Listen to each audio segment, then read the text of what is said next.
नमस्कार दोस्तों, जसी टेक में आप सबका हार्दिक स्वागत है। तो दोस्तों, एक बड़ा गैप डाउन ओपनिंग हुआ और उससे क्लियर एक ही चीज़ समझ में आ रही है कि भाई मार्केट में कमज़ोरी बनी हुई है। शुक्रवार को दो इम्पॉर्टेंट स्टॉक्स के नतीजे भी आए। एक तो टाइटन के नतीजे और एक आए स्टेट बैंक ऑफ इंडिया के नतीजे। जैसा कि आपने थंबनेल में देख ही लिया होगा, कम से कम मुझे तो ना एसबीआई के पसंद आए और ना ही टाइटन के नतीजे पसंद आए। लेकिन मार्केट ने टाइटन को थम्स अप दिया है, टाइटन के नतीजों को थम्स अप दिया है। और स्टेट बैंक ऑफ इंडिया के नतीजे सबको निराश किए हैं। ना सिर्फ मुझे बल्कि पूरी मार्केट को निराशा ही हाथ लगी है। जब एसबीआई इनके नतीजे आए, वहाँ से अगर आप देखोगे तो banking sector, bank Nifty and in turn Nifty 50 और सेंसेक्स भी बुरी तरह से उस पॉइंट से गिरा है। अब ज़रा देखते हैं कि किस तरह से शुक्रवार को मार्केट चली और आगे क्या हो सकता है। सबसे पहले काम हम ये करेंगे, यही देखेंगे कि कहाँ पर हम क्लोज हो रहे हैं और क्या हुआ आज की मार्केट में। 24,176, 24,176 पर क्लोजिंग होती हुई दिख रही है जी निफ्टी 50 की। और जब आज ओपनिंग की बात करेंगे तो ओपनिंग एक गैप डाउन ओपन हुई थी, जो कि पिछले दिन के यानी कि बृहस्पतिवार के लो के नीचे हम ओपन हुए थे।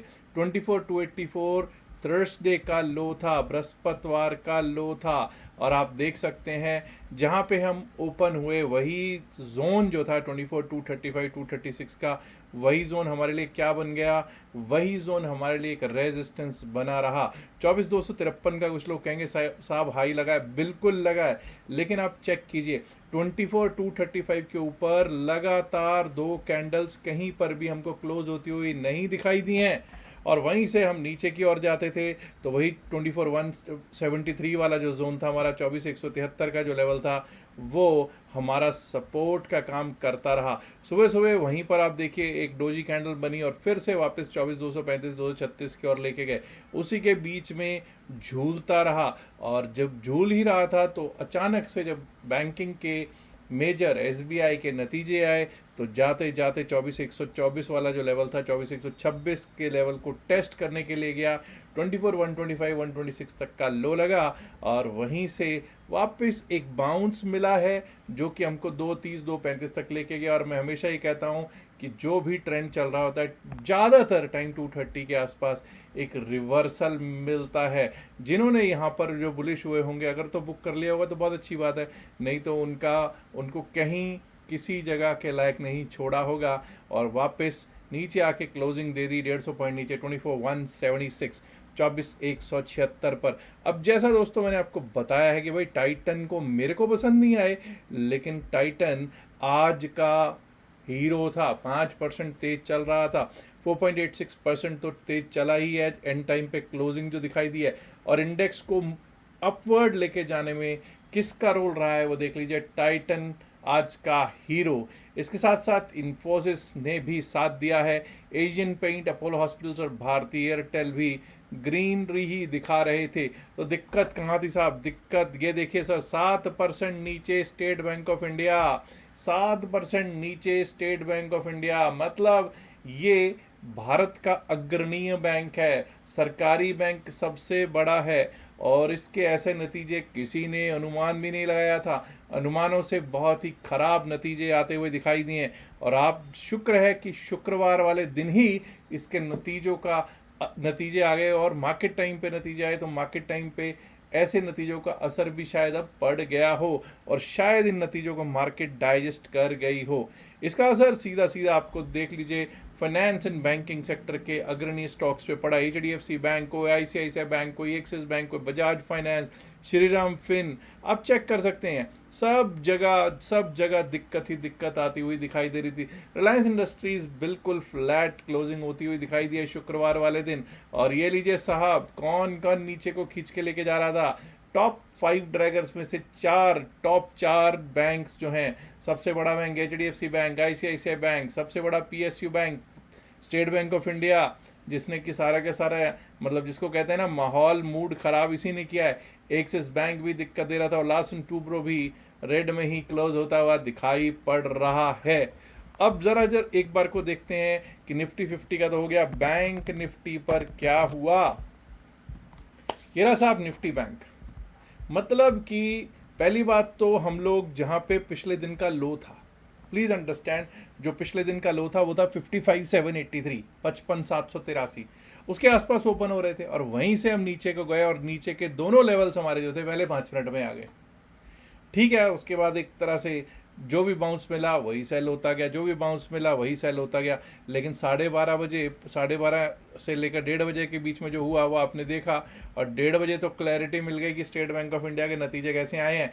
एक बाउंस के बाद ऐसे गिरे कि पूछिए मत, 55,062। एक बार को लग रहा था 55,000 भी टूट ही जाएगा। तो 2:20, 2:25 तक हम गिरते रहे, 2:10, 2:15 तक गिरते रहे। उसके बाद फिर अपसाइड का मुंह मिला और 2:40, 2:45 से फिर हमने नीचे का रुख ही किया और 55,310, 55,310 के आसपास हमने दे दी है क्लोजिंग। निफ्टी 50 तो फिर भी कुछ ताकत दिखाता हुआ दिख रहा है, लेकिन बैंकिंग सेक्टर उसको दिक्कत दे रहा है। और जब आप देखते हैं तो आपको पता चलेगा केवल 6 स्टॉक्स एडवांसेस में थे, डिक्लाइंस में थे 8। अब सबसे बड़ी हैरानगी की बात यह है कि जो 6 स्टॉक्स बढ़ रहे थे, ग्रीन में थे, उनमें से सिर्फ एक ही ऐसा स्टॉक है जिसका थोड़ा बहुत वेटेज है, वो है Kotak bank. Otherwise AU bank, yes bank, IDFC first bank, federal bank, IndusInd bank, इनका कोई खास वेटेज ही नहीं है। वेटेज वाले तो आपको पता है सारे के सारे नीचे को खींच ही रहे थे।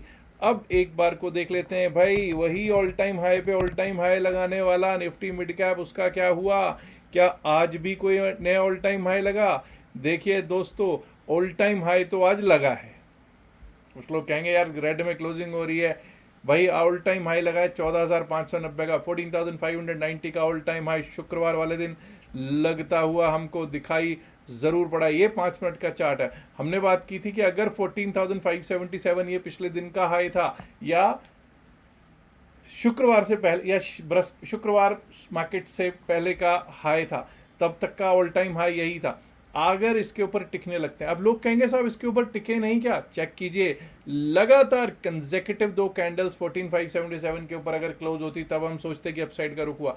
और वहीं से आप देखिए 3 काले कौवे बने, 3 ब्लैक क्रोज बने, 3 ब्लैक क्रोज ही नहीं, फिर आपको 14,500 टूटता हुआ मिला, 14,591 भी टूटा और 14,459 पर हमको लो लगता हुआ दिख गया। और ये शायद लो जो था ये पहले 5 मिनट में ही लग गया था, माफ़ी चाहता हूँ मैंने यहाँ पर बोल दिया। उसके आसपास से सपोर्ट लेके फिर से एक बाउंस दिया है और क्लोजिंग दे दी इसने 14,491, 14,491.75 पर।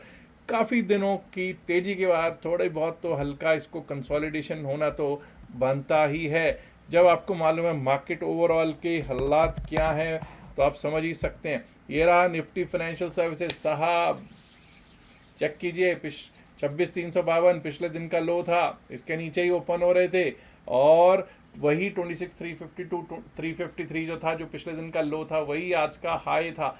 और वहाँ से टूटे तो ऐसे टूटे कि 26,162 छोड़िए साहब, 26,000 भी टूट गया, 25,953 का लो लगा और 26,000 के ऊपर सिर्फ 26,011 पर क्लोजिंग दे दिया निफ्टी फाइनेंशियल सर्विसेज ने। सेंसेक्स देख लें, ये लीजिए साहब बीएसई सेंसेक्स, चेक कीजिए, एक एक लेवल को चेक कीजिए। आप ये देखिए कि 77,713 के नीचे हम ओपन हुए थे, 77,603 टूटेगा तो 77,500 की बात हुई थी, 77,400 और उसके नीचे गए तो 77,253। एक बार को तो लगा कि भाई 77,253 ने अपना काम किया, बखूबी किया भी। ये देखिए सुबह 9:45 और फिर से एक बाउंस दिया। हर बाउंस पे सेलिंग आ रही है साहब, हर बाउंस पे सेल होता हुआ नज़र आ ही रहा है। 77,500 बड़ा रेजिस्टेंस बन चुका है। ये देखिए 77,500 एक बार को 2:45-3 बजे गया भी और वहीं से हम नीचे की ओर आ गए और क्लोजिंग दे दी 77,328 पर। अब ऐसा करते हैं, निफ्टी 50 पर सबसे पहले चलते हैं और ज़रा देखने की कोशिश करते हैं कि क्या हैं स्थितियाँ। मैं सभी जो लेवल्स हैं इनको विराम दे देता हूँ और यहाँ पर एक चीज़ और करेंगे कि देखेंगे कि चार्ट पर कैंडल क्या कह रही है, क्या डेली टाइम फ्रेम कुछ कह रहा है। ये लीजिए साहब डेली टाइम फ्रेम, लोग कहेंगे कि बहुत ज़्यादा कमज़ोरी आ गई है, कमज़ोरी आ गई है लोग कहेंगे मार्केट में। देखिए साहब इतना याद रखिएगा कि जब आप वीकली चार्ट देखेंगे, जब आप वीकली कैंडल देखेंगे तो आपको कुछ और शायद देखने को मिल सकता है। ठीक है कि शुक्रवार वाले दिन हमने बृहस्पतिवार के लो के नीचे ही कारोबार किया है, लेकिन लेकिन लेकिन मत भूलिए कि 24,000 अभी भी अच्छा सपोर्ट है। हाँ, और जब हम वीकली चार्ट पे जाते हैं तो वीकली चार्ट जब आप देखते हैं तो पिछले हफ्ते से बेहतर परफॉर्मेंस इस हफ्ते ने दी है। पिछले हफ्ते के हायर से ऊपर हाई लगाया है, यानी हायर हाई है, हायर ओपन है, हायर क्लोज है और हायर ही लो है। तो ये एक पॉजिटिव साइन दिखाई दे रहा है निफ्टी 50 पर। लेकिन लेकिन लेकिन निफ्टी 50 पर अच्छा साइन जरूर दिख रहा है, बट क्या बैंक निफ्टी कुछ खराब कर रहा है? कहाँ पर दिक्कत है? आइए ज़रा बैंक निफ्टी पर भी देख लेते हैं। जब बैंक निफ्टी का वीकली चार्ट देखते हैं तो जी हाँ, बैंक निफ्टी का वीकली चार्ट पिछले हफ्ते का लो इस बार तोड़ा है। बस ये समझ लीजिए कि लो तोड़ा ज़रूर था, लेकिन क्लोजिंग हम 55,310 यानी कि थोड़ी ग्रीनरी में देते हुए दिखाई दे रहे हैं। वीकली चार्ट पर पिछले हफ्ते भी काफ़ी कमज़ोर थे, हम उससे कुछ ही बेहतर हुए हैं, लेकिन पिछले बार से बेहतर ही नज़र आ रहे हैं। अब लोग कहेंगे साहब इसका मतलब क्या है, क्या मार्केट कमज़ोर नहीं है? अभी बात करेंगे तो आपको पता चलेगा कि इसको कहते हैं बेसिकली कंसोलिडेटिंग फेस, एक कंसोलिडेशन का फेस है। सेंसेक्स में भी आप देख सकते हैं वीकली चार्ट क्या है, पिछली बार से बेहतर हायर लो है, हायर ओपन है, हायर क्लोज है और हायर हाई पैटर्न बना हुआ है। अब निफ्टी मिड कैप को देख लेते हैं साहब, ऑल टाइम हाई पे ऑल टाइम हाई लगता जा रहा है। इसके बारे में तो क्या कहने, मतलब सोने पे सुहागा है जी ये। वीकली चार्ट भी, मतलब जब ऑल टाइम हाई है तो भाई वीकली चार्ट भी शानदार है। कोई भी शॉर्ट करना समझदारी नहीं होगा, कोई शॉर्ट करेगा फंसा जाएगा, फंसने से बचिएगा। चलिए अब ज़रा एक बार को देख लेते हैं, सैटरडे और संडे कोई नतीजे तो नहीं आने वाले इम्पॉर्टेंट। ये देख लीजिए साहब, सबसे पहले तो 9 तारीख की बात कर लेते हैं, यानी कि शनिवार वाले दिन Blue Dart Express, FL 3i, Atlanta Electricals, Birla corporation, Gujarat Ambuja export, Sambhav steel tubes, Kewal Kiran clothing, Windsor machines, D-Link India, Danish power जैसे स्टॉक्स के नतीजे आएंगे। कोई बहुत इंपॉर्टेंट स्टॉक हो, इंडेक्स पे फोकस करेंगे तो ऐसा शायद नहीं लग रहा। संडे को एक ही नतीजा आना है, वो है पैसा लो डिजिटल लिमिटेड। तो मुझे नहीं लगता कि इनसे कोई ज़्यादा फर्क पड़ने वाला है मार्केट को इन नतीजों से। तो भाई फर्क कहाँ से पड़ेगा? फर्क पड़ेगा कि क्या यूएस और ईरान में कोई समझौता होता है, कोई राजीनामा होता है या नहीं। फर्क पड़ेगा। अगर देखिए समझौता हो गया, राजीनामा हो गया, तो क्रूड ऑयल के भाव नीचे आ जाएंगे। क्रूड ऑयल के भाव नीचे आते हैं तो हमारी मार्केट को एक बूस्ट मिलता है, इकोनॉमीज को एक बूस्ट मिलता है। तो भाई दुआ यही कीजिए कि जल्द से जल्द उन दोनों का समझौता हो, राजीनामा हो।